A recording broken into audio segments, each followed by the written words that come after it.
Afin de remédier à ce mal, je ne dirais pas qu'il faut rallonger les années du cycle. Moi-même, ça ne m'arrangerait pas. Ok, concernant la gestion de l'équipe, il m'est arrivé l'année passée, je crois, au sein de l'équipe même, des échanges entre euh, un joueur dont je ne dirais pas le nom, qui a un caractère beaucoup plus nerveux, et un de ses parrains.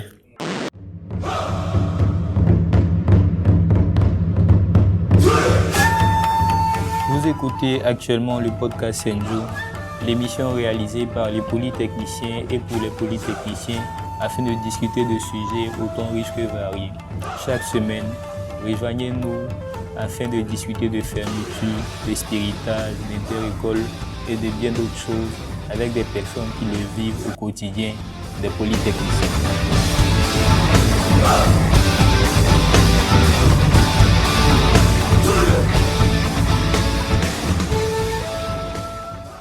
Bienvenue sur le podcast Senju. Aujourd'hui, nous allons parler de volleyball avec notre invité qui est un polytechnicien qui pratique le volleyball aussi bien au niveau inter-école qu'au niveau de l'OASU. Et avec lui, nous allons discuter de ses expériences, de son vécu et de bien d'autres choses concernant sa carrière en tant que joueur de volleyball et aussi la vie à l'Institut national Fouet-Boigny. Que vous aimiez ou pas le volleyball, ce podcast pourrait vous apprendre beaucoup de choses. Nous vous incitons à rester jusqu'à la fin. Comme dit précédemment, nous avons aujourd'hui un invité. Je suis Ungoran Konon. Je suis élève en IC3 à l'USMG. Et mon invité. Ok, moi c'est Koulibaly Nagaviro Ramin, également élève ingénieur en mine, 3e année à l'USMG. Bienvenue sur notre plateau. Ok, merci beaucoup. Alors nous allons nous intéresser à notre invité dans cette section que nous avons dénommée Guest. Et Lamine, quel sport pratiques-tu à l'inter-école? À l'inter-école, je pratique le volleyball. Et quel poste occupes-tu? Je suis ce qu'on appelle un attaquant. Ce qu'on appelle un attaquant. Pourquoi cette précision?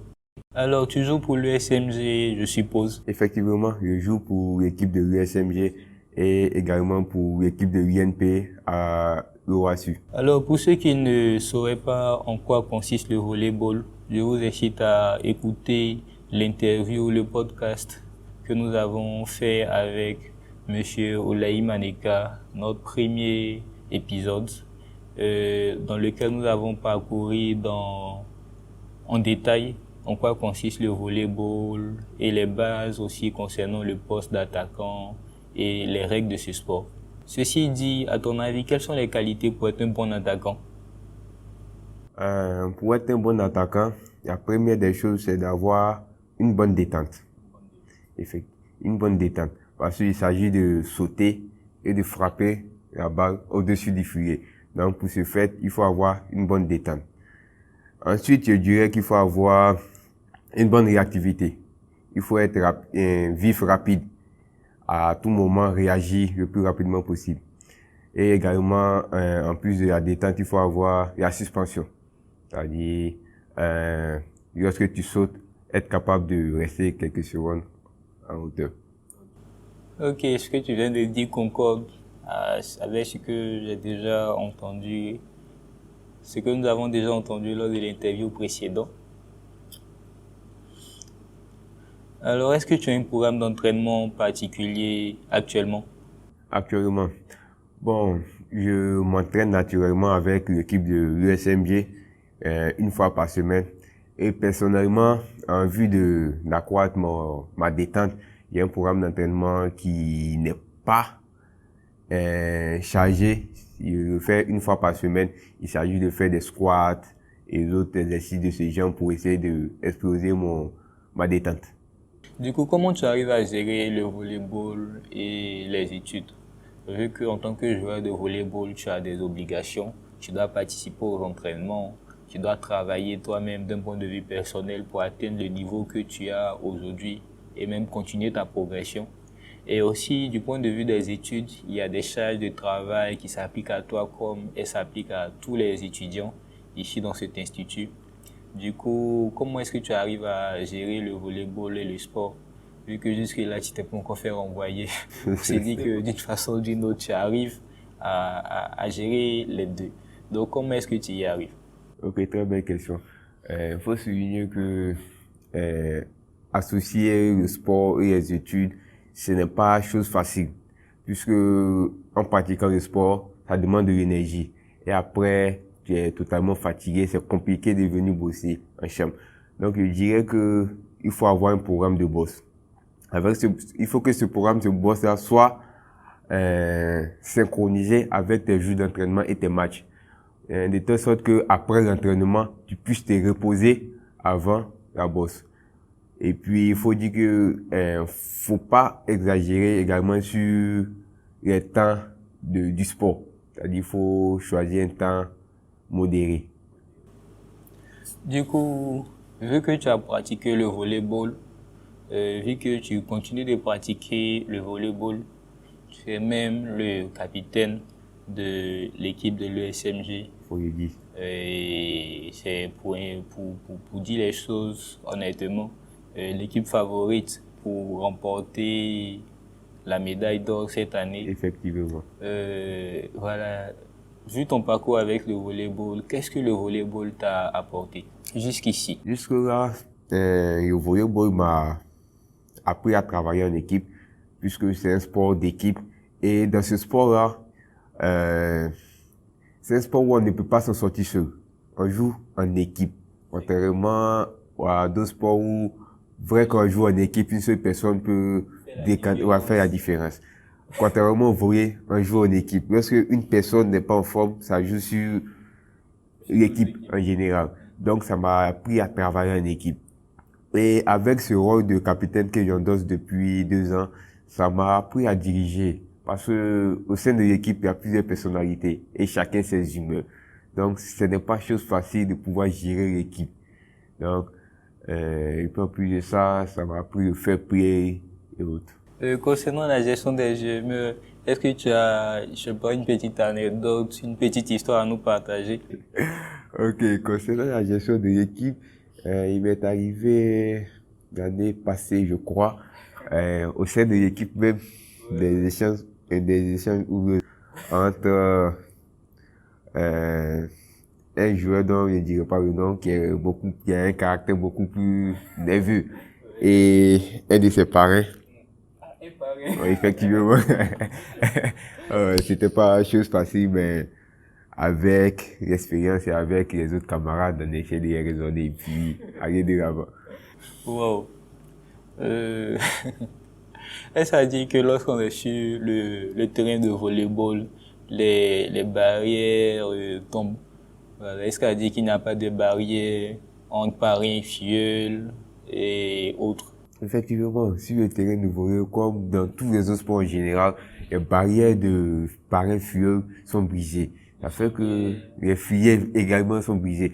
En général, même les ENSI, les élèves ingénieurs des travaux publics, sur la cité qui ne salue pas les gens griffes, sur le terrain, on se salue autres.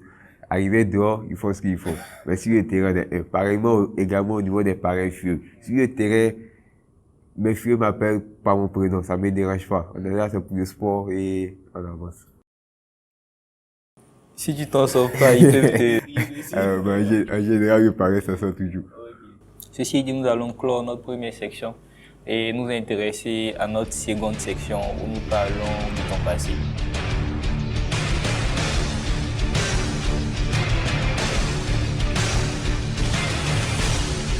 Alors aujourd'hui, tu as un très bon niveau au volleyball, un bon attaquant, capitaine de l'équipe de l'ESMG, mais ça vient de quelque part. Alors nous souhaitons savoir comment est-ce que ça a commencé avec le volleyball, comment est-ce que tu as rencontré ce sport-là et d'où est venu cet amour? Ok, mon histoire avec le volleyball, ça a commencé naturellement en première année, en prépa 1. Au cours des pièces. on a eu à pratiquer ce sport-là. Donc, on a appris un griffe et base.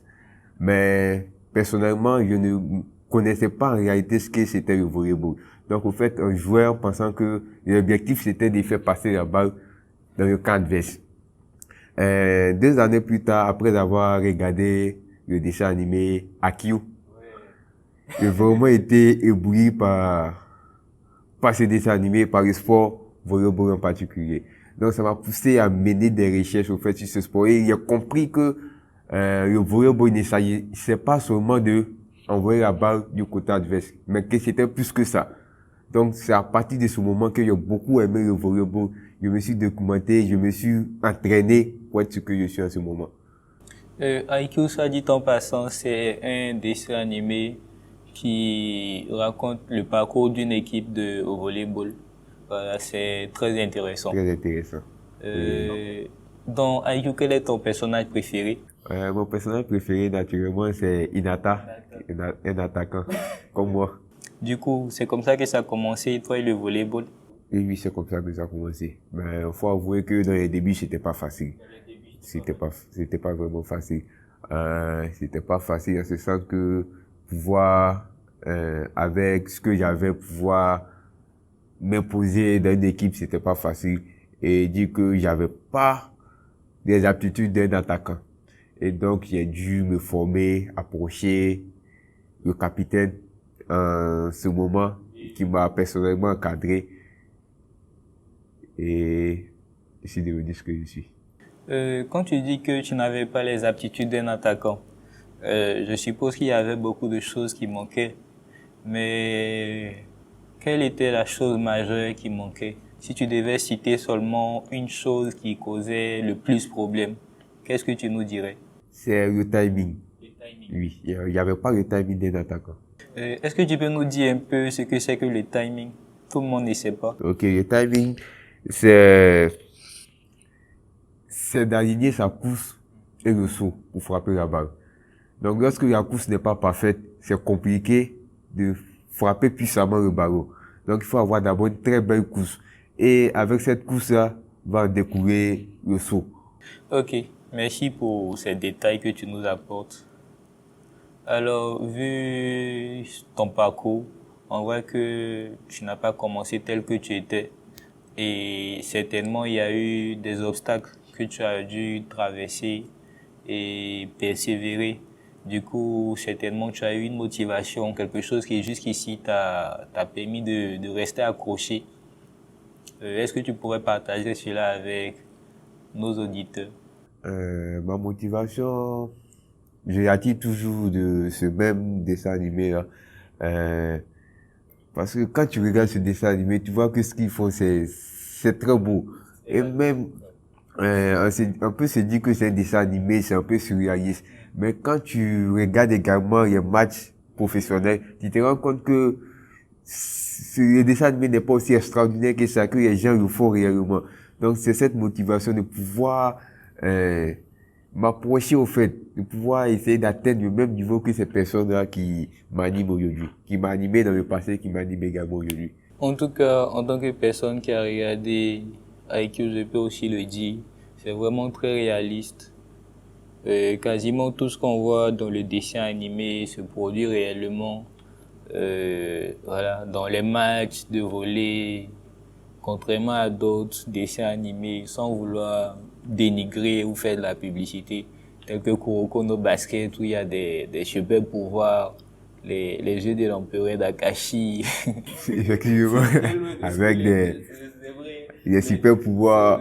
Ce genre de choses, vraiment, Haikyuu, c'est très réaliste. Peut-être que, ouais, sauf le scénario, peut-être qu'il est déjà décidé, c'est tout. Parce que dans les dessins animés, dans les films autres, on sait qui va remporter. Mais même là encore, c'est pas toujours le cas, vu que je crois au niveau de la saison 1. Effectivement, ils se sont fait raminer. Ouais, ils ont fait raminer. Donc, mais là encore, il y a une certaine part de réalisme. Du coup, comment ta progression a été? Voilà, vu que tu as eu des débuts et actuellement tu es là où tu es, comment a été ta progression? Est-ce que c'était plutôt exponentiel, bon, logarithmique? ou bien même, bon, une fonction cosinus ou bien sinus. Je dirais plutôt exponentielle, vu que j'avais pas assez de temps devant moi. Le parcours ici à INP, c'est 5 ans. Donc, vu que j'ai commencé à partir de la 3e année, il y avait tout au plus 3 ans pour pouvoir perfectionner ce sport-là.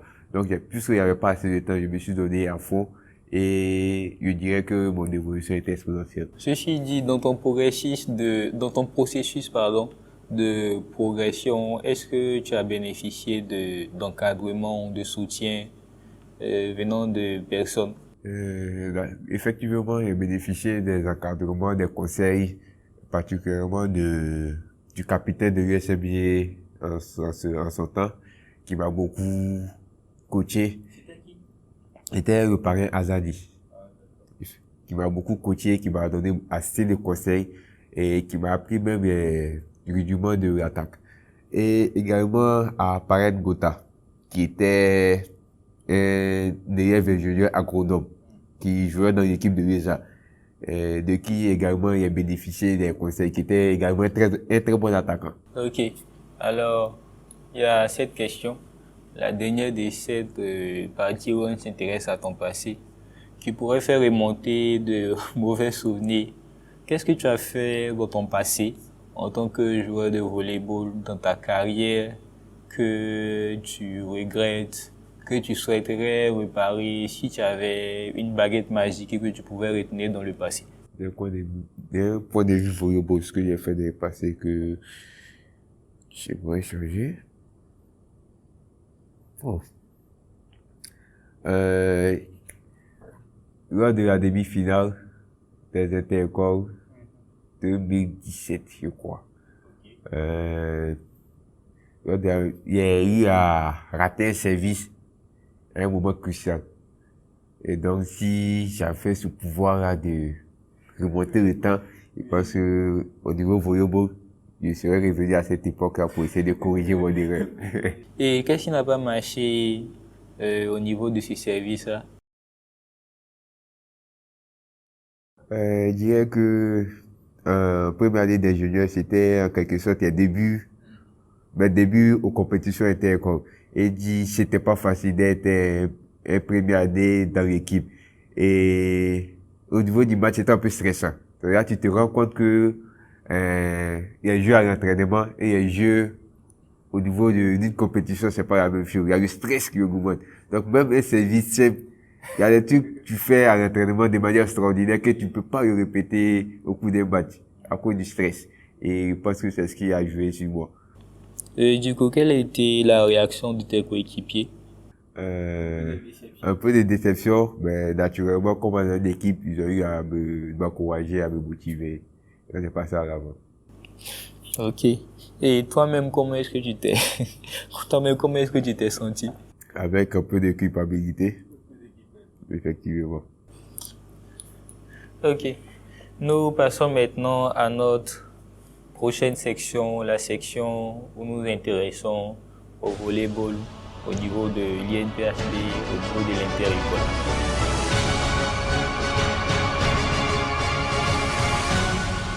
Ok, ceci dit, tu es un joueur de volleyball en inter-école. À ton avis, de quel avantage tu bénéficies en tant que pratiquant de volleyball? Les avantages au niveau de l'inter-école, pas vraiment. Je dirais pas vraiment. Hormis au niveau des classes préparatoires, lorsque tu es un joueur à l'inter-école, on te fait une réduction en quelque sorte si tes heures d'absence. Je pense que c'est pas négligé quand même. C'est pas négligé, faut le dire.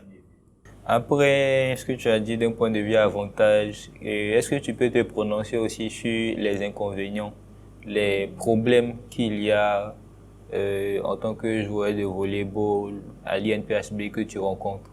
Ouais, effectivement, il y a des difficultés dans tous les sports au niveau des intercoms, mais plus particulièrement au niveau du volley, il y a un manque de matériel. Surtout au niveau des ballons de volleyball. Faut dire que le ballon de volleyball coûte cher.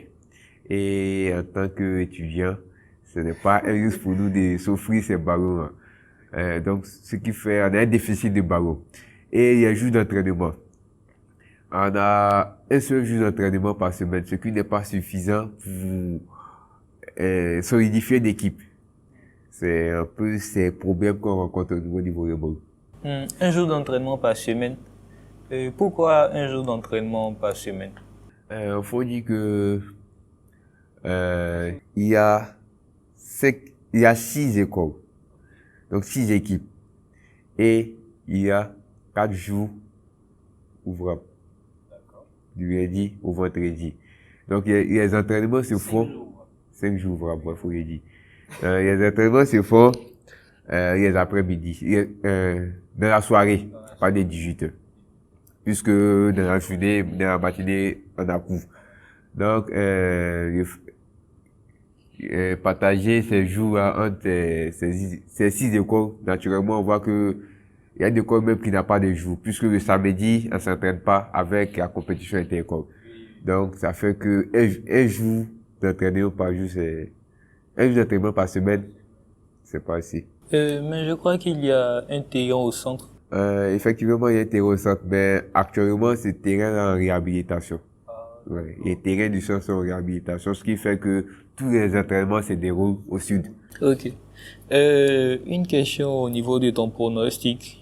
Pour ce qui est de celui qui va remporter la médaille d'or, je ne vais pas vraiment attendre un pronostic objectif venant de toi, vu que tu es un joueur de l'inter-école et même capitaine de l'équipe de l'USMG.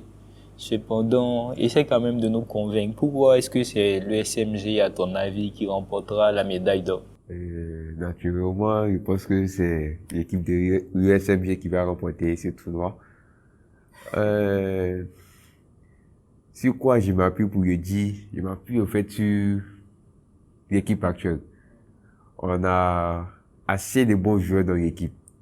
Et faut le dire, pour gagner, il ne s'agit pas seulement d'avoir de bons joueurs. C'est vrai, il y a de bons joueurs, mais il sent qu'il y a une certaine harmonie, une certaine synchronisation de ces joueurs.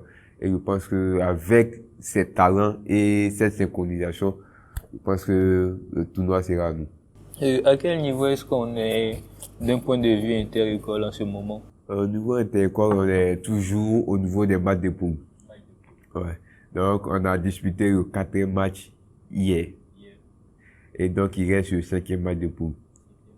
Le dernier match, effectivement, contre l'Uruguay. Ok. D'un point de vue inter-école, quel est le niveau comparé au niveau des autres équipes qui t'a été donné d'affronter? Je sais que cette année, par exemple, l'INPHB a eu à affronter une équipe venue du Ghana.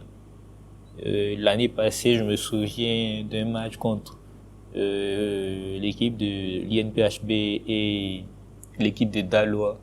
Vu ces différentes compétitions, vu ces différentes rencontres, quel point de vue, quel regard tu peux jeter sur le niveau de l'équipe de l'USMG, le niveau même de le niveau de l'INPHB, pardon, d'un point de vue volleyball? Ok, je dirais que le niveau de l'intercom, c'est un niveau qui est bon quand on regarde à l'échelle de l'INPHB. Mais comme tu as dit, quand on regarde à l'échelle un peu plus globale, on se rend compte que ce niveau n'est pas du tout bon à l'échelle globale. On a eu à discuter un match, comme tu as dit, avec l'équipe venant du Ghana et l'équipe des Daloa et autres. Et on a vu vraiment que le niveau n'était pas ça. Et ce qu'il faut souligner, c'est que, comme on l'a dit, il y a juste d'entraînement également. Il y a juste d'entraînement font défaut. Et à cela, il faut ajouter que on n'a pas assez de temps sur la cité à INP ici. Ça fait que au bout d'un certain moment, l'équipe se renouvelle. Donc ça fait qu'on n'a pas le temps de tisser une vraie synchronisation entre les équipes, ou une certaine harmonie. Ça fait que lorsque une équipe est déjà au top, l'année prochaine, les joueurs s'en vont, on a des nouveaux joueurs et ça fragilise un peu l'équipe. Du coup, qu'est-ce que tu peux proposer comme solution afin de remédier à ce mal? On va dire ça ici. Afin de remédier à ce mal, Je dirais pas qu'il faut rallonger les années du cycle. Moi-même, ça ne m'arrangerait pas.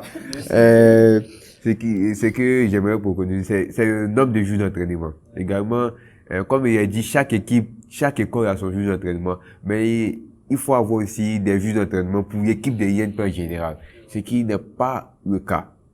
Ce qui se fait en général, c'est que lors des compétitions, on regarde un peu les meilleurs dans chaque équipe et on essaie de former une équipe. Or, ça, c'est pas une équipe. Donc, ce qu'il faut faire, c'est un groupe de joueurs. Donc, ce qu'il faut faire, c'est de donner au moins 2 jours d'entraînement pour l'équipe de INPHB. De telle sorte qu'on puisse former vraiment une équipe. Ceci dit, j'ai entendu parler du match contre le Ghana. J'ai entendu dire que c'était vraiment Catastrophique. Voilà. Qu'est-ce que tu peux nous dire concernant cette rencontre-là? Je dirais que le match était catastrophique pour nous. Effectivement, ils nous ont littéralement laminés. Pour le dire. Mais comme toute défaite, on a eu à tirer des leçons. On a eu à remarquer que franchement notre niveau n'était pas ça. Parce que en général, quand on joue entre nous, comme ici, on pense que on est à un certain niveau.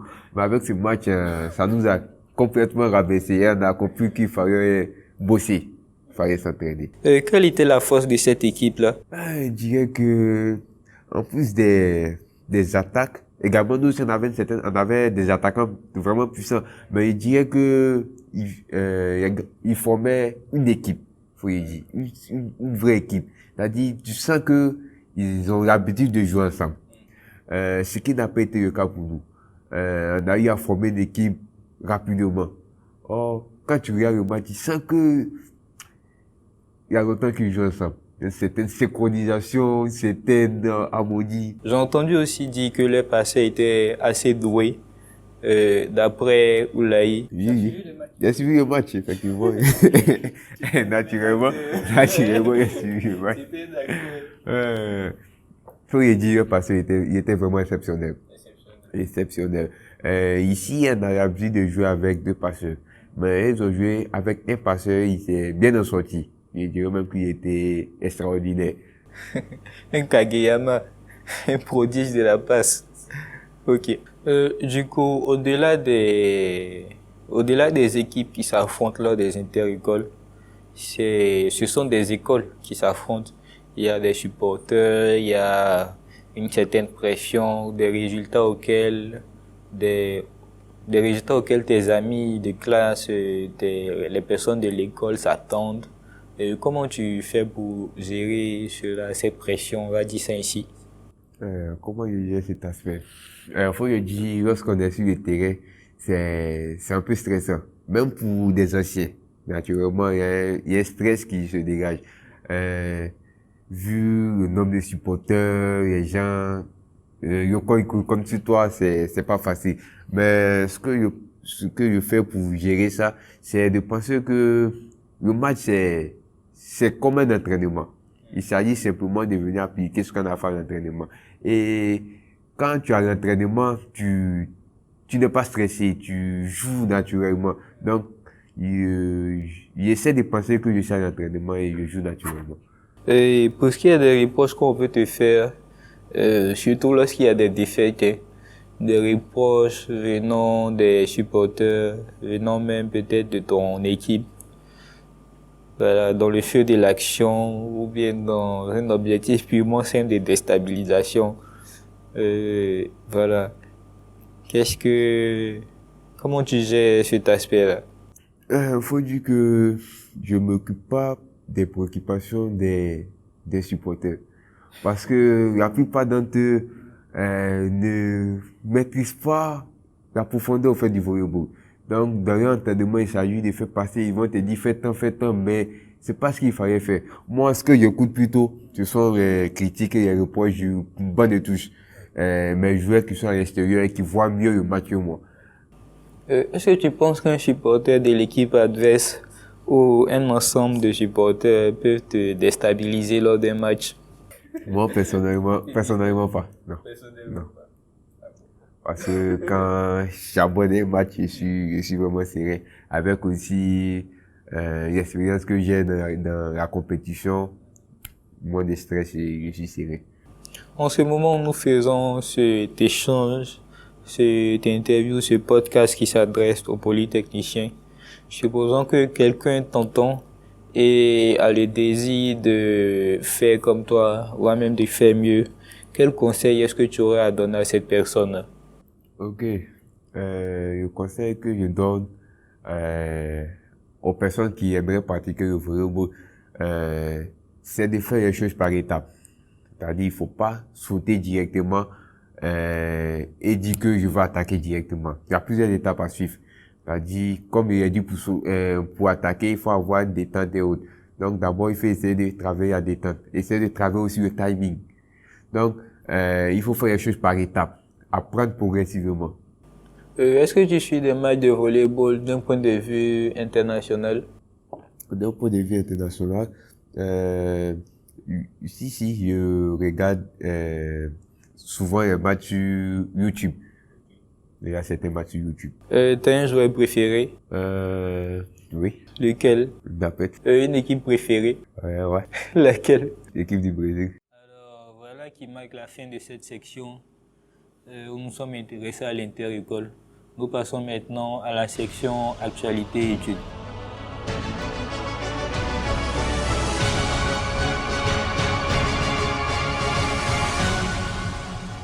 Quelle actualité est-ce qu'il y a actuellement à l'INPHB à ton avis? Actuellement, il y a une PHG. Non, il ne pense pas. Sauf que on est dans l'attente du quadio. Ouais, naturellement, à part ça, c'est la routine, quoi.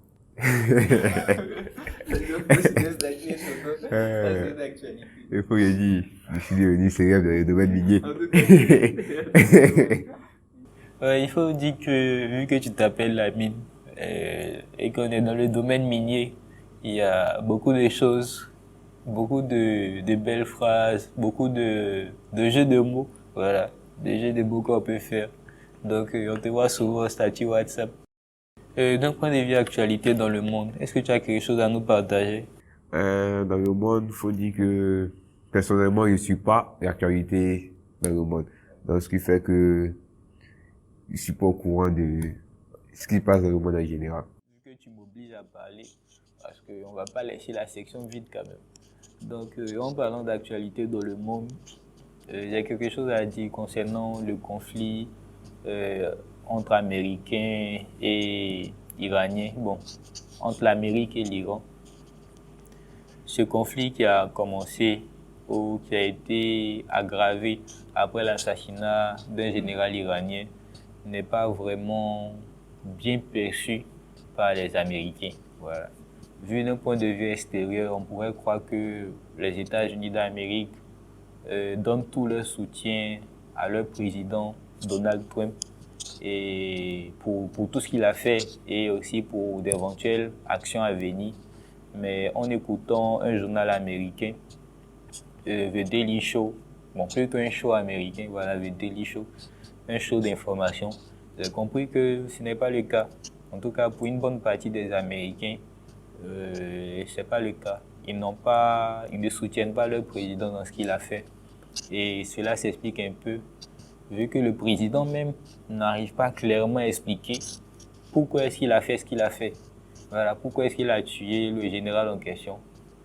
Il n'arrive pas à donner de raisons palpables, de faits avérés que cet homme-là avait prévu faire contre les États-Unis d'Amérique. Et d'un point de vue communication, les personnes même de son staff, bon, on ne va pas dire qu'ils s'opposent à lui, mais ils n'ont pas des versions qui vont dans le même sens.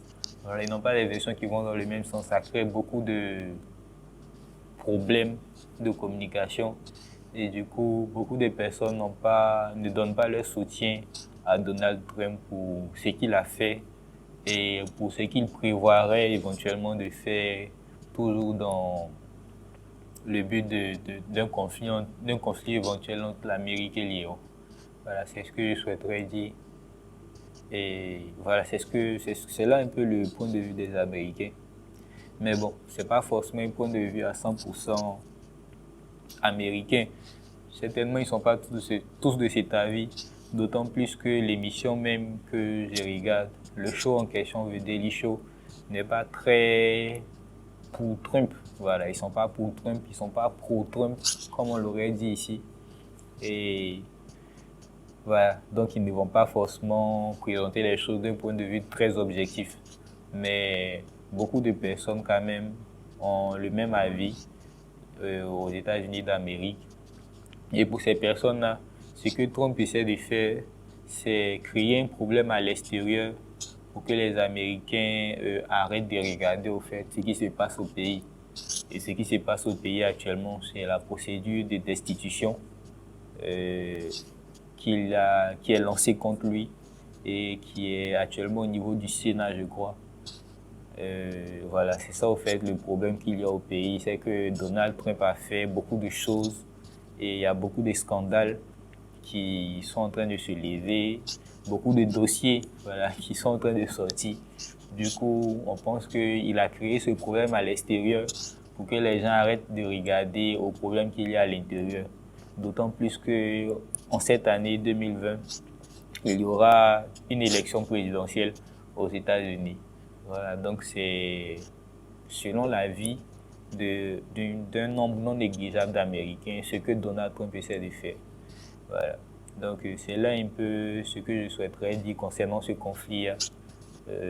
Voilà, juste ce point de vue que j'ai eu en écoutant voilà, The Daily Show, ce média. Donc, d'un point de vue études, est-ce que tu as quelque chose à nous dire? D'un point de vue études, je dirais plus que ici à INP, on est venu pour le cadre de l'étude. Et le sport, c'est rien d'autre que un additif à côté. Donc, je dirais qu'il faut se concentrer sur les études naturellement et de savoir faire la part des choses entre les études, le sport et le spiritage entre autres. Voilà qui met fin à notre section actualité et études. Nous passons maintenant à notre dernière section, la section spiritage.